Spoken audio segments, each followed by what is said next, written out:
جی جناب، کیسے ہیں نقوی صاحب؟ جی السلام علیکم، السلام آ، علیکم قبلہ توفہ یا علی مدد۔ تو فیا علی مدد، السلام علیکم نقوی بھائی، خیرت سے ہیں آپ؟ ٹھیک ہیں انشاءاللہ؟ الحمد للہ، شکر الحمد للہ کرم مولا کا۔ قبلہ سب سے پہلے تو یہاں پہ تھوڑا سے آپ کی جو گفتگو ہوئی تھی اویس سے آپ سے، اس پہ کچھ کمنٹس دینے آیا ہوں۔ ہم حضرت امام مہدی علیہ الصلوۃ والسلام کے بہت شکر گزار ہیں کہ ہمارے اس دور میں آپ جیسا محدث ہم کو میسر آیا، اور آج نہیں تو کل ہر شیعہ اور سنی کو اللہ یاری کو سننا ہی پڑے گا، کیونکہ اللہ یاری اللہ آپ کو عزت۔ جو ہے وہ امام امیر المومنین کا کلام اہل بیت علیہ الصلوۃ والسلام کلام نورانیوں کو پیش کرتے ہیں، تو یہ اللہ آپ حجت کو سب پہ عزت۔ تمام ہو گیا آگے جا کے۔ بلا وہ اس دن جو آپ کی گفتگو اویس صاحب سے ہوئی تھی، آپ جی چاہتے تو صاحب۔ اس گفتگو کو 10 منٹ میں وائنڈ اپ کر سکتے تھے، کیونکہ ان کے سوال بہت بنیادی، بالکل ہی بنیادی اور بہت ہی سطحی سوال تھے۔ جی صاحب۔ تو اس میں یہ ہے کہ میٹا فزیکل ورلڈ میں جو ہے عدم سے کوئی چیز کیسے وجود میں آئی، اور خدا نے اس کائنات کو کیسے بنایا، اس کا جی بہت ہی صاحب۔ مطلب آپ 2 جملوں میں بھی ختم کر سکتے ہیں، لیکن میں آپ کی انٹیلیجنس کو سلام کرتا ہوں کہ کس طریقے سے آپ نے پہلے ان کو گھیرا، کیونکہ ہم، وہ جب تک ان کی جہالت عیاں نہیں ہوگی، جب تک یہ بات عیاں نہیں ہوگی کہ وہ عقل کے بالکل مخالف بات کر رہے ہیں، تو اس وقت تک جو ہے وہ بات گفتگو جو ہے نا اپنی وہ تکمیل نہیں ہو سکتی تھی، اسے مکمل نہیں ہو پاتی تھی۔ آپ نے سب سے پہلے جی ان سے یہ اقرار لے لیا کہ یہ پوری ورلڈ جو ہے وہ فائنائٹ، یہ طے بالکل ہے بات۔ پھر آپ نے ان سے یہ بھی اقرار دیا کہ اس فائنائٹ ورلڈ، اس فزیکل ورلڈ کے اندر کوئی بھی مخلوق، کوئی بھی چیز جو وجود رکھتی ہے، اس کا کوئی نہ کوئی کریٹر ہوتا ہے، وہ کسی جز سے وجود سے تشکیل پاتی ہے، یہ جی بات طے صاحب۔ ہو گئی، صحیح ہے۔ اسی ہم، بات آپ نے یہ لی کہ میٹا فزیکل ورلڈ کی اگر وہ بات کر رہے ہیں، تو چونکہ وہ میڈیکل فزیکل ورلڈ کے بارے میں جانتے نہیں، وہ گئے نہیں، ان کو کوئی اس کا گمان بھی نہیں ہے، وہ اس بات کو کیسے دلیل دے سکتے ہیں کہ خدا یا اس فزیکل ورلڈ کا بنانے والا نہیں؟ اس کے پاس، ان کے پاس صحیح کوئی دلیل نہیں تھی۔ تو وہ اپنے موقف سے پہلی اسٹیج سے دوسری اسٹیج پہ آئے، پہلے وہ اس کا انکار کر رہے تھے کہ صحیح جناب خدا ہے نہیں، اس کا دعویٰ کر رہے تھے، ان کے پاس کوئی دلیل نہیں تھی۔ اس کے بعد وہ مرحلہ وار نیچے آئے، وہ اس بات پہ مان گئے کہ میں نہیں جانتا کہ خدا ہے کہ نہیں ہے۔ بالکل یہ عصمت یہاں پہ دیکھیں، وہ مختلف طور پر مکمل طور پہ ڈیفیٹ ہو چکے ہیں، کہتے ہیں نا کہ جی یہ مناظرہ کون جیتا اور کون ہارا۔ جب وہ اپنے موقف سے پیچھے آ گئے تو مکمل طور پر ڈیفیٹ تو ہو چکا تھا، ان کا موقف ختم ہو چکا تھا۔ بالکل۔ باقی یہ کہ انہوں نے یہ سوال کیا قبلہ آپ سے کہ ایک پروردگار عالم نے یہ کائنات کو کس طرح بنایا، جی صاحب۔ تو چونکہ آپ خود مخلوق ہیں اور آپ کی سوچ محدود ہے، تو اپنی محدود سوچ میں جو آپ کے پاس جس چیز کو آپ آبزرو کرتے ہیں، جس چیز کو آپ سمجھتے ہیں، مخلوقات سے مخلوقات کو سمجھتے ہیں، چیزوں سے آپ درک کرتے ہیں، قوانین قدرت کو آپ سمجھ کے آپ کے اندر شعور پیدا ہوتا ہے، اس لحاظ سے آپ کی ایک لمیٹڈ سوچ ہے، جتنا پروردگار نے آپ کو علم اور اختیار دیا اسی محدود علم میں آپ سوچتے ہیں۔ اگر آپ کا یہ سوچنا کہ پروردگار نے اس کائنات کو کیسے بنایا، یعنی وہ اسباب کم ہوتا ہے، آپ جب یہاں کسی چیز کو تخلیق دیتے ہیں تو بیسکلی آپ محتاج اسباب ہیں، وسیلوں کے اور اسباب کے محتاج ہیں، اور چیزیں اسباب کے اور وسیلوں کے ذریعے خلق آتی ہیں۔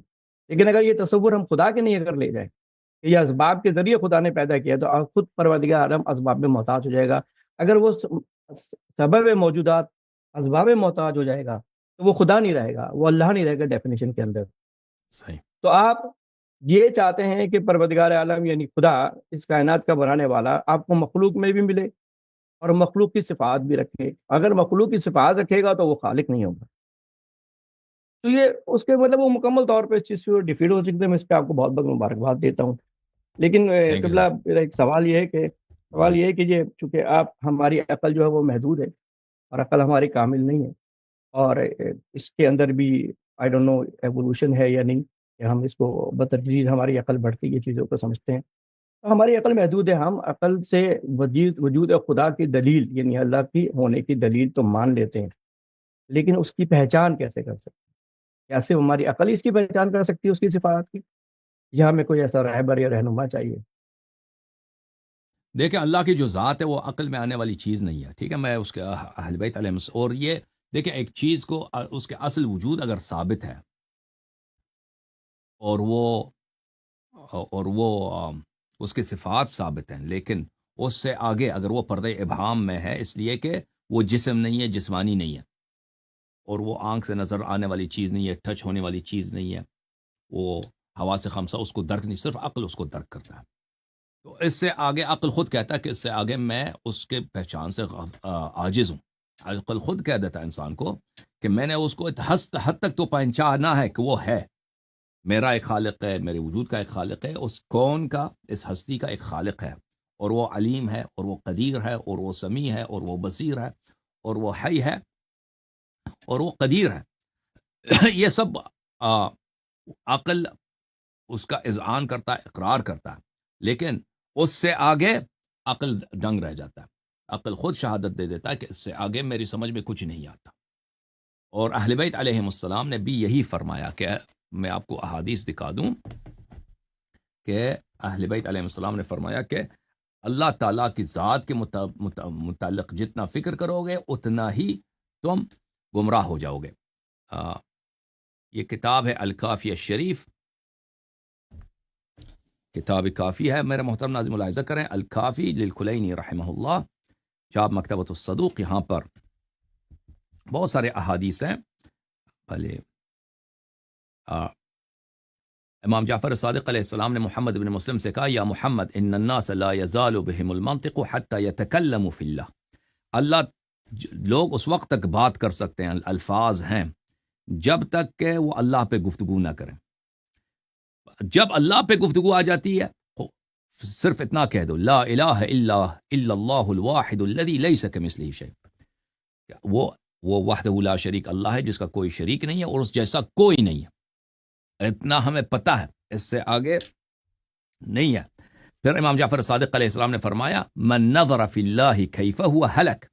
جو شخص اس بات میں سوچتا ہے کہ اللہ تعالیٰ کیسا ہے وہ گمراہ ہو جاتا ہے، کیونکہ یہ ذہن میں آنے والی چیز نہیں ہے. اور ذہن فکر خود بتاتا ہے کہ یہ میرے ذہن میں آنے والی چیز نہیں، تو اس کے بعد توہمات کا سلسلہ شروع ہو جاتا ہے.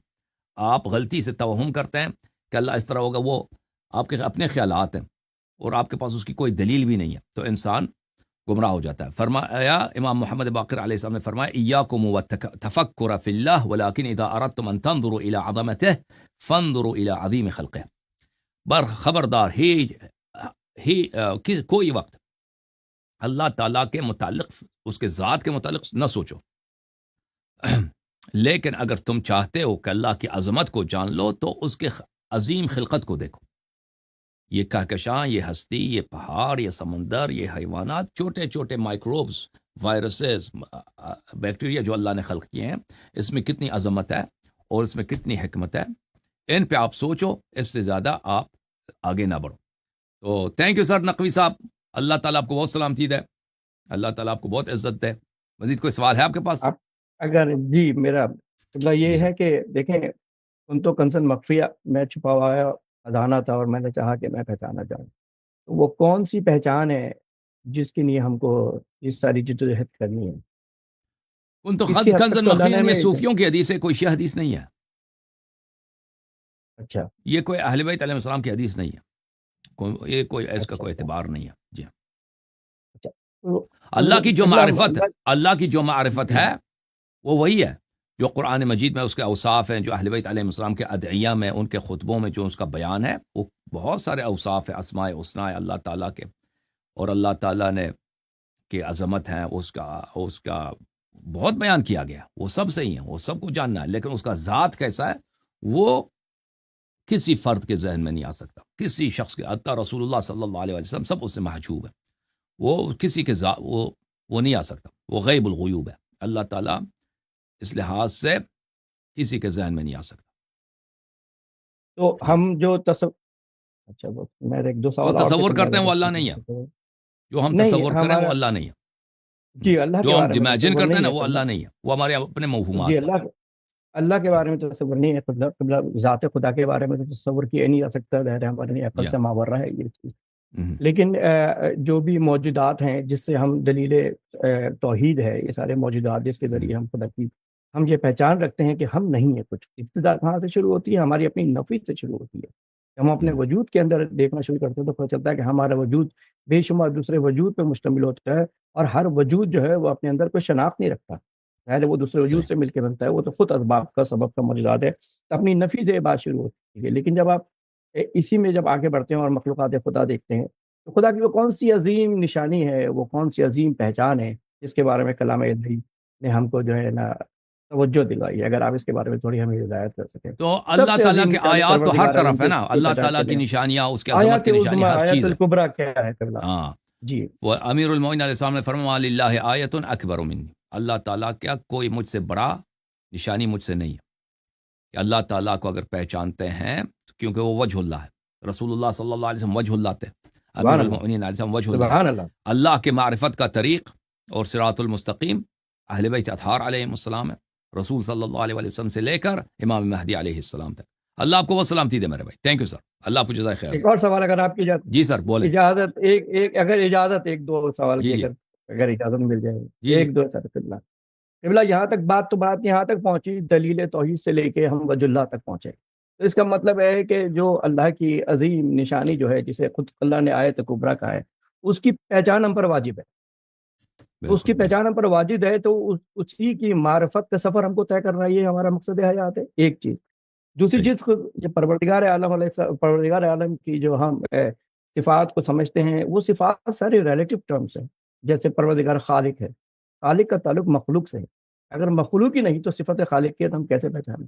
اور اللہ اگر رازق ہے تو یہ بھی ایک ریلیٹو ٹرم ہے, کیونکہ جب تک وہ مخلوق ہے تو رازق ہے, جب مخلوق نہیں ہے تو صفت رزاقیت. اس طرح اللہ رب العالمین کو پالنے والا ہے, لیکن اگر مخلوق ہی نہیں ہے تو ربوبیت کا تصور.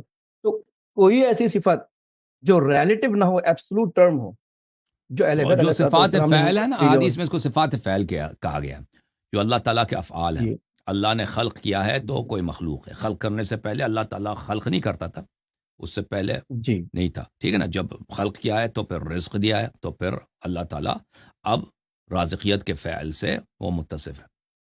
لیکن وہ جو ابسولوٹ ہے کہ وہ صفات ذات ہیں, صفات فعل نہیں ہے. جیسے اللہ تعالیٰ کا علم ہے, اللہ تعالیٰ کی قدرت ہے, اللہ تعالیٰ سمیع بصیر ہے, اللہ تعالیٰ حی ہے, یہ اللہ تعالیٰ کی ذات کی صفات ہیں. ابھی میں نے حدیث پڑھی ہے نا, آپ نے شاید نہیں سنا کہ اللہ تعالیٰ نے کوئی چیز خلق بھی نہیں کیا تھا. العلم ذاتہ ولا معلوم والسمع ذاتہ ولا مسموع والبصر ذاتہ ولا مبصر. وہ میں نے ابھی پڑھی تھی کہ اللہ تعالیٰ, یہ اللہ تعالیٰ کی ذات کی صفات ہیں, اور بعض صفات اللہ تعالیٰ کی فعل کی صفات ہیں. اوکے میرے بھائی. جی ہاں, جیسے آپ نے اشارہ کیا خالقیت, رازقیت وغیرہ, یہ اللہ کے فعل کی صفات ہیں. جی سر, اللہ آپ کو تھینک یو. اس کا مطلب کہ ہمیں جتنے بھی ہمارے عقل و شعور پروردگار نے عطا کیا ہے, وہ اس کی ذات کے اوپر تصور نہیں, بلکہ ہم اس کے ذات کا تصور نہیں کر سکتے, ذات کا تصور نہیں, لیکن ہم اس کے, لیکن اس کا مطلب یہ نہیں کہ وہ موجود نہیں ہے. ہم اس کے وجہ کے بارے میں تو فکر کر سکتے ہیں, اس کے بارے میں تو ہم اپنی وہ تو اگر وجہ کا مطلب یہ ہے کہ اللہ کا چہرہ, تو اللہ کا چہرہ نہیں ہے, ٹھیک ہے نا. وجہ کا مطلب امام علیہ السلام ہے. جی ہاں, امام علیہ السلام ہے, ٹھیک ہے نا, رسول اللہ صلی اللہ علیہ وسلم. تھینک یو سر, اللہ آپ کو جزائے خیر. اللہ آپ کو عزت دے میرے بھائی. جھوم جاؤ, پرواز کرو, کیوں فخر سے سر اٹھاؤ, کیونکہ اللہ تعالیٰ نے تمہیں انتخاب کیا. صراط حق پر صرف تم ہو, صراط ایمان پر صرف کیا, کیونکہ اللہ تعالیٰ نے تمہیں انتخاب کیا. صراط حق پر صرف تم ہو, صراط ایمان پر صرف